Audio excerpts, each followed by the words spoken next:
আলাইকুম, আমি কুদ্দুস খান বাংলা নিউজ টিভির থেকে বলছি।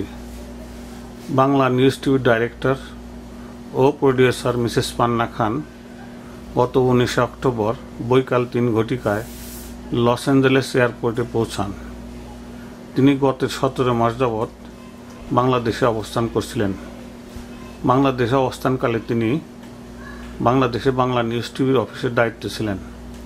প্রায়শই তিনি বাংলাদেশ থেকে লস অ্যাঞ্জেলেসের জন্য নিউজ পাঠাতেন। তিনি এখন স্থায়ীভাবে লস অ্যাঞ্জেলেসে বসবাস করবেন। Thank you.